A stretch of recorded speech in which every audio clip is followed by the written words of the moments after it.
the one prayer God answers immediately. The vision came to Padre Pio without warning, not during deep prayer, not during contemplation. It arrived in an ordinary moment, as he sat alone in the evening silence, and the weight of it struck him before he understood what he was seeing. The vision opened. Padre Pio saw people praying, thousands of them, across the world, in churches, in homes, in quiet rooms before sleep. They were faithful, they were sincere, they asked for many things: healing, provision, guidance, peace, resolution, relief. Their words were honest, their hearts were open, and their prayers rose. But Padre Pio saw something that disturbed him. Most of these prayers moved slowly. They struggled upward, heavy with something he could not yet identify. They reached a certain height and then stopped. Not rejected, not ignored, but delayed, suspended, waiting. The souls who prayed did not see this. They only felt it. They felt the silence. They felt the waiting. They felt the frustration of asking again and again without receiving. And they wondered why. The vision sharpened. Padre Pio now saw one prayer among the thousands. This prayer moved differently. It did not struggle. It did not slow. It rose instantly, effortlessly, as though pulled upward by something far stronger than words. Heaven responded immediately. Not with delay. Not with consideration. Not with silence. Immediately. Padre Pio watched, stunned. The prayer had barely been spoken when grace descended. The answer was already moving before the words had finished forming. It was instantaneous, undeniable, powerful, and the soul who prayed it had no idea. Padre Pio felt confusion settle over him. Why did this prayer move when others did not? What made it different? What separated it from the thousands that waited in suspension? The vision paused. Padre Pio waited. Heaven did not explain. It only showed.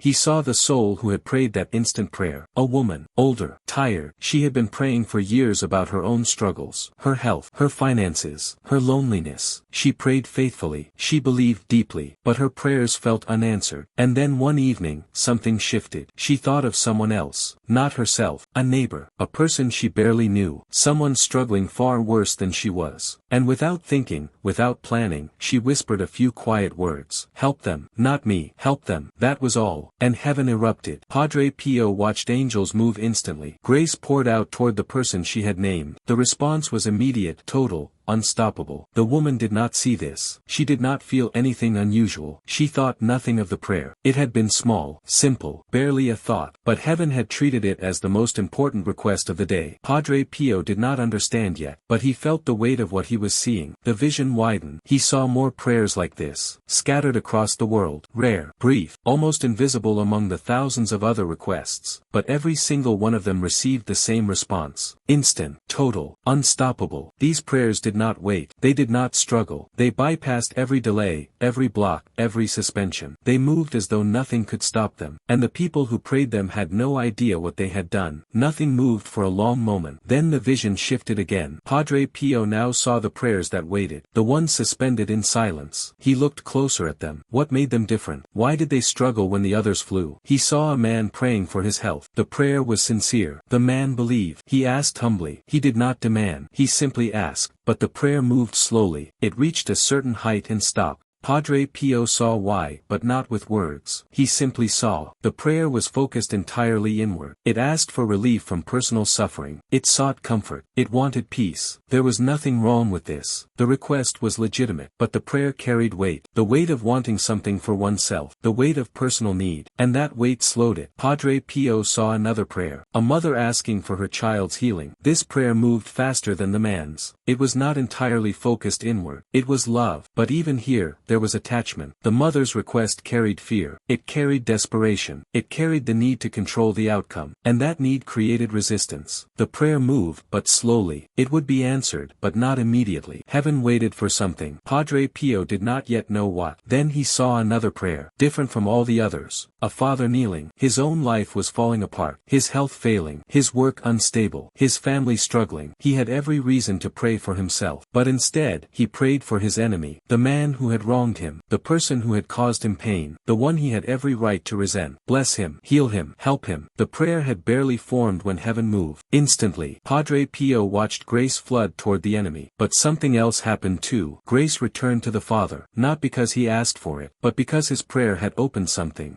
heaven had been waiting for. The vision deepened. Padre Pio began to see a pattern, though heaven still did not name it. The prayers that moved instantly had something in common. They asked for others. They sought good for someone someone else. They carried no personal agenda, no hidden benefit, no secret hope. These prayers were pure, and purity moved differently than need. But Padre Pio saw something else. Even among prayers for others, some still carried weight. A woman praying for her sister's healing but secretly hoping it would ease her own burden. A man praying for a friend's success, but quietly wanting to be seen as generous. These prayers moved faster than prayers focused on personal need, but they still carried weight. The truly instant prayers were the ones that gained nothing, the ones that cost something, the ones that asked for good for someone else at the expense of the one praying. Those prayers had no resistance. Heaven could not delay them even if it wanted to. Then Padre Pio saw another soul, a young man kneeling in a church late at night. His life was crumbling. He had lost his job. His marriage was failing. His debts were crushing him. He had come to pray for relief. But as he knelt there, he saw an elderly man sitting in the back pew, alone, visibly struggling. The young man watched him for a moment, and then he stopped praying for himself. He prayed for the old man instead. Padre Pio watched what happened next. The young man's prayer for the stranger moved instantly. Heaven responded with immediate grace toward the elderly man. But then something unexpected occurred. Grace returned to the young man as well, not because he had asked, not because he had earned it, but because his prayer had created an opening. Something in the soul had shifted. The young man felt nothing dramatic, no sudden peace, no instant relief, but something in him had changed, and his own prayers, the ones he had been praying for months about his struggles, suddenly began to move. Slowly at first, but they moved. The vision paused again. Padre Pio felt heaven preparing to show him something deeper. Not just what these prayers were, but why they worked this way. The silence stretched. His breathing slowed. The room felt heavier. Then the vision resumed, but differently now.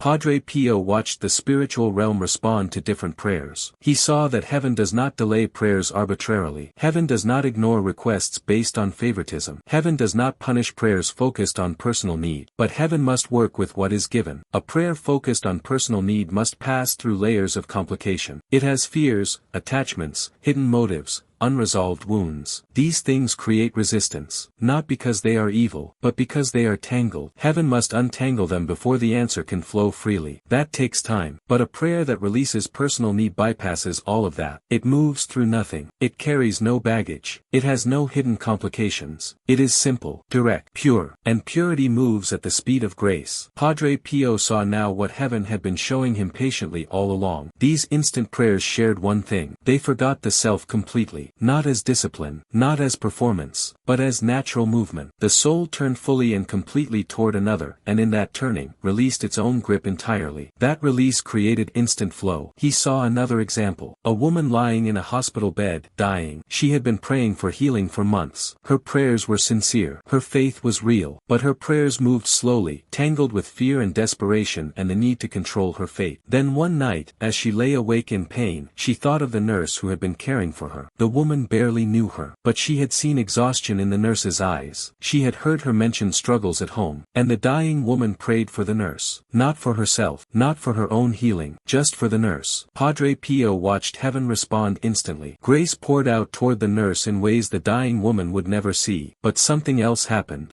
The dying woman's own prayers, the ones that had been stuck for months, suddenly began to move. Not because she had earned it, but because her heart had finally opened in a way it had not been opened before. The answer to her own prayers came 3 days later. Not in the form she expected, not in the way she had asked, but it came. And it came because she had finally stopped clutching. Nothing moved for a moment. Padre Pio waited. Heaven was not finished. The vision shifted once more. Padre Pio now saw something that disturbed him deeply. He saw people who learned about these instant prayers. They learned that prayers releasing personal need move fastest. They learned that praying for enemies works, and they began to use it, not from love, from calculation. They prayed for others hoping God would notice and reward them. They prayed for enemies expecting immediate blessings in return. They offered prayers for others while secretly keeping score, and their prayers stopped moving. Heaven showed Padre Pio why. These prayers looked like the instant prayers. They used the same words. They asked for the same things, but they carried hidden weight, the weight of manipulation, the weight of transaction, and heaven does not not reward manipulation. These souls became frustrated. They had done everything right. They had prayed for others. They had forgiven enemies. They had asked for nothing for themselves. Why didn't it work? But Padre Pio saw the truth. Their prayers were still focused on personal gain, just more cleverly disguised. True release cannot be calculated. It cannot be performed. It cannot be used as a tool to get what you want. The moment it becomes a tool, it stops being release, and the prayer loses its power. Padre Pio watched one soul in particular, a man who had heard about praying for enemies. He had an enemy, someone who had wronged him deeply. He decided to pray for this person, expecting that God would then bless him in return. He prayed. He forgave outwardly. He spoke the right words, but his heart kept score. He prayed for his enemy while mentally noting his own generosity. He offered grace while expecting payment. His prayer did not move. Days passed. Weeks. The man grew bitter. He had done what was asked. He had prayed for his enemy. Why was nothing happening? Padre Pio saw why. The prayer had been a performance. The forgiveness had been transactional. The release had been calculated. And calculated release is just another form of grasping. Heaven cannot be manipulated. Not because it refuses, but because manipulation carries its own weight, and that weight stops movement completely. The vision widened one final time. Padre Pio saw thousands of souls praying. Most prayed for themselves, for their needs, for their struggles. These prayers would be answered, but slowly, carefully, after heaven untangled all complications. Some prayed for others, but with mixed motives. These prayers moved faster, but still carried weight. And then, scattered rarely among the thousands, he saw the pure prayers, the ones that truly released all personal claim, the ones that asked for good for another at personal cost, the ones that gained nothing. These prayers moved like lightning, instant, unstoppable, total. Padre Pio understood now, but understanding brought weight of its own, because he saw how rare these prayers were, how few people ever prayed them, how most souls spent their entire lives praying for themselves, wondering why heaven seemed slow. They never realized the fastest prayer was the one they never prayed. He saw one more soul, an old woman in a small village. She had prayed for herself for decades, small requests, reasonable needs, but her prayers always felt unanswered. Then one day, she stopped praying for herself entirely.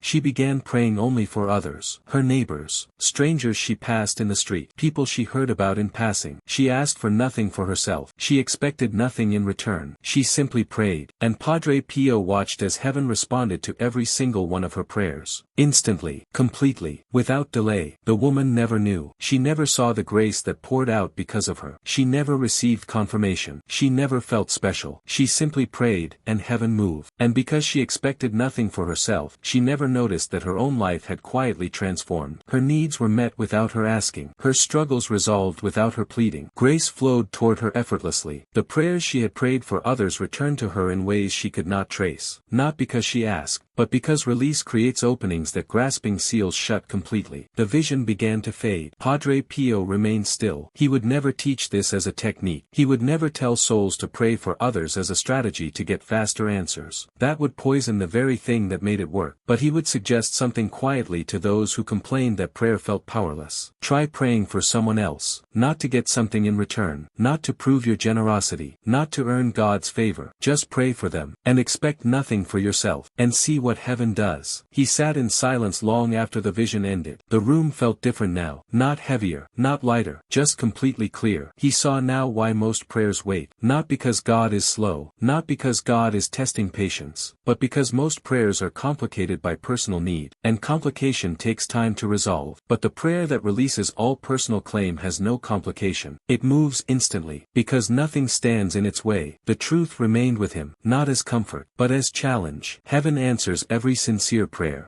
But heaven answers one kind of prayer immediately, the kind almost no one prays, the kind that costs everything and asks for nothing at all, the kind that releases the self completely. That prayer moves at the speed of grace, and grace, when unobstructed, is instant.